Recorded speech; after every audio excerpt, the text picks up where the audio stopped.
안녕하세요. 크리스찬의 톡톡한 책 읽기. 오늘 십자가 중심 변증학 이 책 한번 나누어 보려고 합니다.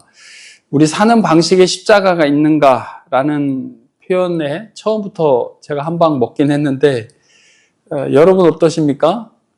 하나님에 대한 순종 그리고 세상에 대한 거스름 그 교차점에 십자가가 있다. 그런 표현 참 마음에 처음부터 다 왔었어요. 그리고 우리가 살아가는 그 삶 가운데 정말 십자가를 적용하고 있는지 묻고 있는 그런 책이었습니다. 우리가 좀 힘들고 어렵더라도 그걸 견디고 인내하면서 다른 사람들에게 또 친절과 그 배려를 베풀 수 있는 또 겸손한 삶을 살 수 있는 것, 겉으로는 평범하게 보이지만 또 믿음의 내공이 아주 단단한 그런 분들 무엇이 다를까? 그 안에 십자가가 있다. 이렇게 저자는 말하면서 시작을 하더라고요. 그 십자가, 나무로 만든 보통의 십자가가 아니죠. 하나님의 아들이신 예수님께서 인간의 몸을 입고 이 땅에 오셔서 우리를 위해서 그 죄사함을 위해 그 지신 십자가, 그 십자가를 말하는 거 아니겠습니까? 베드로는 이 표적이 삶의 중심이 되어야 한다라고 이야기하면서 베드로전서 3장 14, 15절에 보니까 의를 위하여 고난을 받는 자에게 복이 있고 너희 마음에 그리스도를 주로 삼아 거룩하게 하고 우리 안에 있는 소망에 관한 이유를 묻는 자들에게 온유함과 두려움으로 대답하라 이렇게 얘기하잖아요. 이 책에서는 온유와 두려움으로 준비하라라고 할 때 그 두려움을 존경으로 번역하는 것이 더 적합하다라고 얘기를 하더라고요. 우리는 이제 수없이 많은 복음의 대적자들을 만납니다. 그 사람들을 만날 때 십자가를 적용한 신자는 그 겸손함, 기쁨으로 그들을 대하면서 그들에게 복음의 삶을 보여주죠. 그렇게 사는 것이 사실은 십자가의 중심의 변증학이다. 이렇게 얘기를 하고 그게 핵심 골자다라고 봐도 과언이 아닙니다. 그동안 변증은 말로 또 논리로 한다 이렇게 생각할 수 있잖아요. 그래서 상대방 설득하면 이기는 것이다 이렇게 생각할 수 있지만 이것은 상대방의 뇌만 공략한다 이렇게 표현을 하더라고요.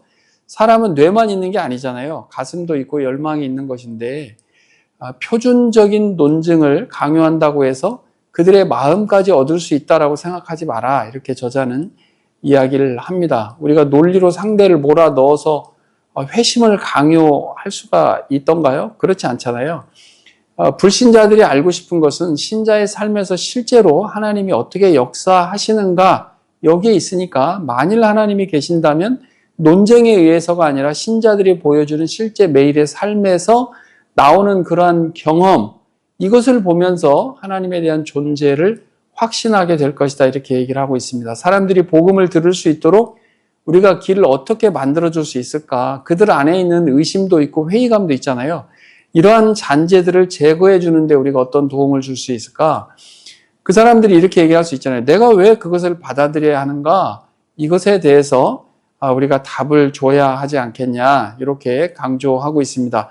근데 의심이라는 감정이 틈틈이 파고들기 때문에 이것을 이겨낼 수 있는 것은 사실에 근거한 분명한 확신이겠죠. 우리 삶 안으로 침투해 들어온 놀라운 구원의 그 위대함에 대한 확신, 그 중에 십자가가 차지하고 있다라고 하는 것을 다른 사람들이 볼 수 있도록 그 삶 자체가 변증이 될 수 있도록 하자 이렇게 얘기합니다. 이것을 저자는 변증적 영향력 이렇게 표현도 하고 있더라고요. 산상수훈에 보면 예수님은 심령이 가난한 자, 애통한 자, 온유한 자, 의에 줄이고 목마른 자, 핍박을 받는 자가 복이 있다 이렇게 선언을 하시는데 이만큼 역설적인 게 또 어디 있겠습니까? 하나님의 백성이 겸손하게 십자가를 따르는 삶이 천국을 이 땅에 가져오는 삶이다라고 하는 이 변증이잖아요. 그래서 이렇게 할 때 사람들이 볼 때 너희가 내 제자인 줄 알리라라고 하신 주님의 말씀이 사실은 그런 표현이다라고 얘기하고 있고요.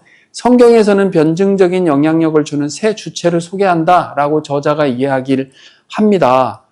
그림으로 제가 보여드리고 있는데 이게 뭐냐면 개인, 신자 개인을 말하고요. 두 번째가 교회를 얘기하고 세 번째는 성령 하나님 이렇게 얘기를 하는데 이 개인과 교회적인 측면에서 주는 인사이트가 굉장히 컸습니다.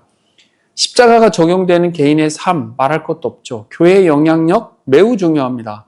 구원받은 사람들의 모임인 교회에서 성도들이 서로 사랑하고 섬기고 돌보고 서로를 위해서 기도할 때 주변 사람들은 그러한 교회를 통해서 그리스도를 보게 될 것이다 라고 하는 그런 소망을 줄 수 있잖아요. 십자가를 중심으로 살아가는 우리의 삶, 그리고 교회의 모습, 이게 살아계신 하나님을 변증하는 강력한 메시지를 내고 있다라고 저자는 얘기합니다. 초대교회 때는 어땠습니까? 교회의 생존 자체가 위협받았던 시대잖아요. 그럴 때 믿음의 선진들이 어떻게 복음을 지켜갔는지 우리는 성경과 기독교 역사를 통해서 볼 수 있는데요. 살아계신 하나님이 함께 하시지 않고서는 도저히 감당하기 어려운 고난, 시련 다 견뎌내면서 복음을 위한 삶을 살아냈다, 이렇게 얘기를 합니다. 예수 그리스도의 복음이 사실이 아니거나 만약에 확신이 없었다면 사도들, 말할 것도 없죠? 그 그리스도의 제자들이 어떻게 그렇게 겸손하고 성적인 도덕성을 지키고 가난한 자들을 불쌍히 여기고 병든 사람들을 친히 보살피면서 원수조차도 용서하고 심지어 복음을 위해 자신들의 목숨까지도 드리는 그런 삶을 살 수 있었을까? 이만큼 변증적인 게 또 있을 수 있을까? 이렇게 얘기합니다. 살아계신 하나님께서는 죄로 범벅이 되어 있는 세속적인 세상에 인간의 상태와 필요를 가장 인격적으로 이해하고 회복시키시며 진정한 삶을 살 수 있게 그 길을 열어주셨기 때문에 우리 모두에게는 기독교가 진짜 필요하다라고 하는 것을 우리는 우리의 삶 또 교회를 통해서 보여주어야 한다, 이렇게 주장합니다. 이처럼 참된 종교는 교회라는 공동체적 틀 안에서 가장 생명력 있게 성장한다, 이렇게 말하고 있고요. 십자가 변증은 단지 하나님을 믿도록 다른 사람을 설득하는 것으로 그치지 않고 하나님을 사랑하도록 돕는 그러한 접근법이다, 이렇게 얘기합니다. 기독교 변증의 역사성은 또 매우 독특하기도 하고요. 보석 같아요. 이게 뭐냐면 살아계신 하나님의 아들 성자 하나님께서 이 땅에 직접 오셔서 그 삶으로 변증해 주셨잖아요. 그 자신이 계시 그 자체로서 인간 역사 안으로 들어오셨다라고 하는 이 성육신의 사건은 정말 놀라운 변증이 아닐 수 없습니다. 그래서 바로 복음의 핵심을 강조하고 직접적으로 다루는 것이 가장 확실한 변증이다, 이렇게 이야기를 하고 있습니다. 불신자에게 정보를 주입하면서 지적인 동의를 얻어내자는 것이 아니라 믿음으로 결단하고 은혜를 받고 예수님께 순종하면서 하나님의 사랑에 동참하는 경험적인 삶을 그들에게 우리가, 교회가 보여주자는 것입니다. 아직 기독교를 받아들이지 않은 사람들은 참 하나님을 거부하고 불신과 죄의 전제를 가지고 삶을 살아가지만 우리 기독교인들은 하나님을 전제해야만 바른 삶을 살 수 있다고 믿는 사람들입니다. 이 두 세계관이 만났을 때, 즉 하나님이 살아계심을 전제하는 삶과 그렇지 않은 삶이 만났을 때 불신자가 생각하기에 자신의 세계관으로는 충분히 모든 것이 해석이 되지도 않고 정당성을 제공받지도 못한다는 사실을 깨닫게 되었을 때 이들에게 기독교는 정말 일리 있는 선택지가 될 것이다 라고 저자는 얘기합니다. 즉 기독교가 가진 십자가 중심적인 삶의 영향을 자신의 세계관과 비교해 보면서 기독교가 그들의 가장 깊은 곳에 있는 열망에 얼마나 답이 되는지 볼 수 있는 그런 기회를 그들에게 마련해 주자는 것입니다. 기독교 신앙이 제대로만 삶에서 드러난다면 그리스도인은 다른 여타의 증명이 필요 없을 것입니다. 한 예를 들어볼까요? 3세기에 로마의 끔찍한 전염병이 돌았을 때 직접 보여주었던 그리스도인들의 신실한 모습은 기독교가 왜 그토록 로마 시대 초기에 성장했는지를 보여주었습니다.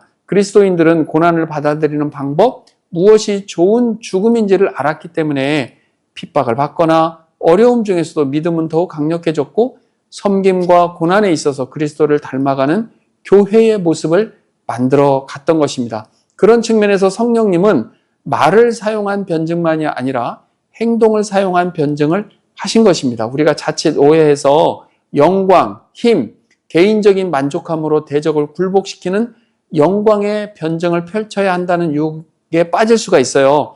내가 잘 되어야 다른 사람에게도 우월감을 가지고 기독교를 소개할 수 있을 것 같은 그런 생각 우리가 유혹받을 수 있거든요. 내가 먼저 잘 되고 모든 것이 잘 풀려서 그 모습으로 다른 사람들을 따라오게 만들려는 마음입니다. 물론 그 마음이야 이해하지 못하는 것은 아니지만 십자가 중심 변증은 그 반대입니다. 제가 화면으로 그림을 보여드리고 있는데요. 물론 충분히 그런 마음이 있을 수 있지만 겸손하고 정직하게 어떤 상황에서도 십자가의 삶, 복음 중심으로 살아내면서 다른 사람들을 대하고 개인을 희생하면서 다른 사람을 섬기는 모습이 그 사람들에게는요, 더 강력한 힘을 발휘한다는 것입니다.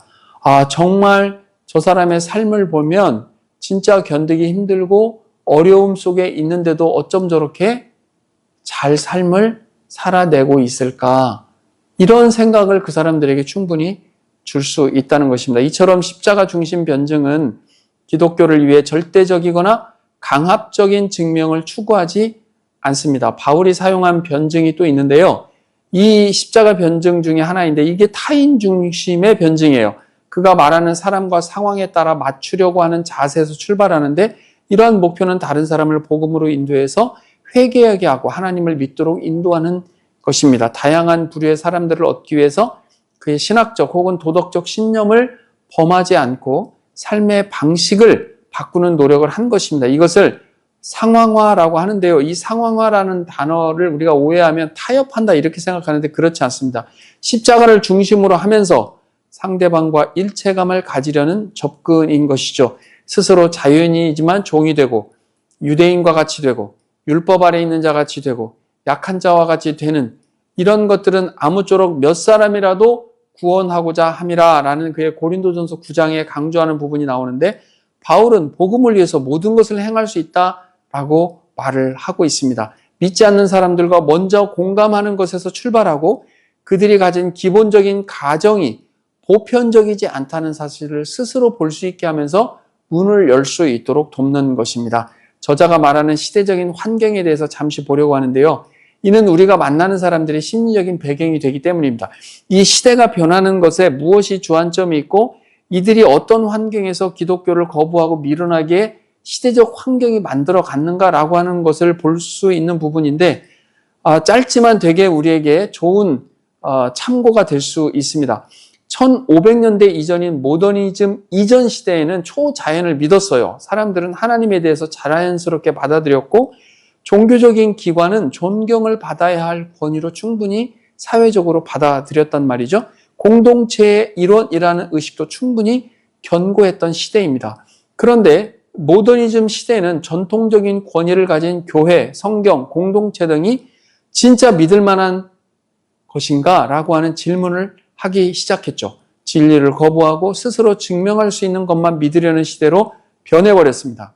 자신들에게 강조되는 것들이 실제인지 믿을 수 있는지 질문을 제기하면서 개인의 이성적인 판단, 결정에 권위를 부여하기 시작했습니다. 당시 데카르트, 임마누엘 칸트 이런 사람들이 주도했었죠. 여기에 과학이 발전하면서 진리를 얻는 결정적인 수단으로 자리 잡게 되었습니다. 질문을 하고 가설을 세우고 논리와 경험적인 관찰에 의해서 실험하고 그 결과를 반복하면서 얻어진 결과가 절대적인 진리 이렇게 인정을 받는 시대가 된 것이죠. 이때 기계적이고 무미건조한 이성주의, 계몽주의에 회의를 느끼고 개인을 우선하여 감정, 본능, 미적인 요소를 강조하면서 새롭게 등장한 낭만주의가 나타납니다. 계몽주의가 가진 합리성에 실망하면서 계몽주의의 전체주의적인 주장을 억압으로 받아들인 것입니다. 그 다음에 나온 것이 후기 모더니즘인데요. 우리는 대부분 포스트 모더니즘 이렇게 알고 있잖아요. 근데 저자는 이 포스트 모더니즘이라는 표현보다는 후기 모더니즘이라는 것이 더 적합한 표현이라고 말을 합니다. 왜냐하면 포스트 모더니즘 하면 모더니즘과 정반대되는 현상의 시대인 것처럼 들리기 때문인데 그래서 모더니즘과는 다른 흐름이 있지만 계몽주의의 주요 원리가 여전히 존재하고 오히려 더 강화되는 부분도 있기 때문에 후기 모더니즘이라는 표현이 더 적합하다 이렇게 주장을 하고 있습니다. 이들은 개인을 위한 개인만의 절대적 진리를 주장하고 상대주의, 허무주의, 회의주의 이렇게 나타나고 있습니다. 또 하나 우리가 정말 관심을 가져야 할 시대적인 특징이 바로 홍보의 시대에 대한 역반응을 보이는 부분인데요. 저는 이 부분 굉장히 중요하게 저에게 다가왔어요. 누군가를 설득해서 자신들의 상품을 사도록 하는 것이 홍보죠. 여기에 영향을 강하게 받는 젊은 세대들의 예민한 반응을 우리가 알아야 된다라고 하는 것입니다.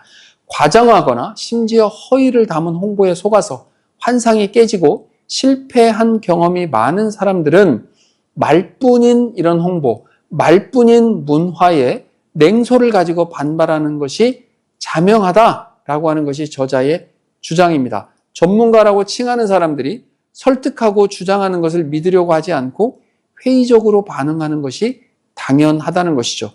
방어적이지 않으면 잘못하면 장사꾼의 먹이가 되고 상품을 구매한 후에 후회만 남게 된다라고 하는 학습을 이 사람들은 이미 지겹게 한 것입니다. 절대 후회할 일은 하지 않겠다고 강하게 마음을 먹은 사람들에게 기독교라고 하는 또 다른 상품의 판매 대상이 되지 않겠다라고 하는 것, 당연한 그들의 심리적인 연장선상이 되겠죠. 이런 사람들에게 홍보식으로 기독교를 설득하고 주장하고 논리적으로 뇌를 공략하는 것은 아무런 도움이 되지 않는다라고 저자는 거듭해서 주장합니다. 저자는 십자가의 삶을 보여주고 자신들을 조종하려고 하거나 감정에 호소하려고 하는 것이 아니다라고 하는 것을 직접 보여줘야 되는 것이죠. 개인적인 약함, 무지, 불확실함 인정하고 겸손해야 하며 하나님과 세상에 대한 지식에 한계가 있음도 인정하면서 다른 사람의 유익을 위해서 진심으로 은혜를 전하려고 하는 그런 자세, 그리고 스스로 그리스도인으로서 하나님의 살아계심을 전제로 삶을 보고 살아내고 스스로 그리스도인이라고 하는 것을 인정하는 것이 오히려 더 중요하다, 이렇게 얘기합니다. 저자는 안에서 밖으로라는 접근 방법을 강조하고 있는데요. 그리스도인의 변증적인 접근은 복음 중심적이면서 타인 중심적이 되도록 안에서 타인을 향해 출발하라는 것입니다. 복음의 핵심은 유지하면서 동시에 불신자와 동의할 수 있는 부분, 그것을 먼저 공감하라는 거죠. 온유함, 친절함, 겸손, 헌신, 이건 종교가 가지는 가치잖아요. 근데 이것을 또 굉장히 중요하게 여기는 사람들, 일반적이란 말이죠. 그러한 가치들을 공감하고 그들이 지향하는 가치관과 연결을 지으면서 동시에 불신자가 가지고 있는 세계관의 모순이 있잖아요. 그러한 모순들을 깨달을 수 있도록 드러내주고 안내를 해주라는 것입니다. 상대방 입장에서 존중한 면을 먼저 보고 이어서 모순된 부분을 해결할 수 있는 그리스도의 복음을 제시하는 방식입니다. 예를 든다면 당신이 도덕적인 진리를 믿고 그런 세상을 추구하기 원한다면 도덕적인 진리의 근원을 제공하는 하나님을 믿는 것은 당연하지 않겠느냐라고 하는 식인 것이죠.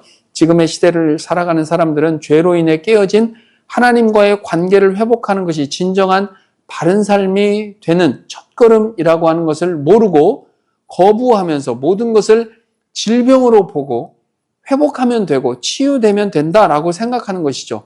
심리적으로 그냥 괜찮다라고 하는 느낌만 있으면 되는 거예요. 그냥 안도감만 있으면 되는 것이고 즐겁게 사는 것이 최고의 삶이고 인생의 목적은 자신이 행복해지는 것, 이런 틀 속에서 살아가는 사람들, 자신의 욕망을 충족하는 것이 만족한 삶이며 자신이 존중받아야 할 최고의 대상이라는 것에 예민하기 때문에 죄인으로서 회개하고 하나님 앞에 나아가야 한다는 것을 자연스레 받아들일 준비가 되어 있지 못합니다. 자신이 하나님과 멀리 떨어져 있다라고 하는 그 자체를 성경을 통해서 알 수 있잖아요. 이 기회를 그들은 접할 시간들이 별로 없는 것이죠. 의도적으로 성경을 거부하고 의도적으로 교회의 가르침을 멀리 하려고 하기 때문입니다. 이들을 만나고 이들에게 예수 그리스도를 생각할 수 있게 하는 것은 논리적인 주장이 아니라 우리가 겸손하게 복음의 삶을 보여주는 것이다 라고 이 책은 주장하고 있습니다. 변증이라는 표현 때문에 어렵게 느낄 수 있겠지만 믿지 않는 사람들을 이해하고 존중하는 가운데 그리스도의 복음을 십자가 중심이라는 표현으로 담아서 잘 전해주고 있어서 매우 유익했고요.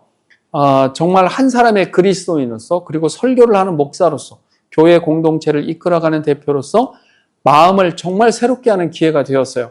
그냥 복음을 잘 설명해서 그 사람들에게 주입시켜주고 정보를 제공해주고 그 사람들의 뇌가 설득 당하면, 뭐 당한다는 표현이 좀 이상하지만 그 사람들이 설득을 하게 되면 교회로 나오겠지. 천만의 말씀. 이미 이 사람들이 처해져 있는 어떤 시대적 배경이나 그 사람들이 살아온 삶의 과정은요, 단순하게 정보가 자신이 갖고 있는 정보가 틀렸다라고 하는 것으로만 이게 되지 않는다. 십자가 중심, 십자가를 적용한 우리의 삶이 먼저 있어야 되고 그 삶을 통해서 그 사람들에게 정말 하나님이 살아계신다라고 하는 것을 우리가 보여주어야 한다. 겸손하게. 그리고 주님께서 우리에게 보여주셨던 십자가 중심의 그 삶을 가지고 대해야 되는 것이 가장 중요한 변증학이다. 이렇게 표현을 하고 있습니다. 크리스천의 독특한 책 읽기 십자가 중심 변증학 여기서 마치겠습니다. 감사합니다.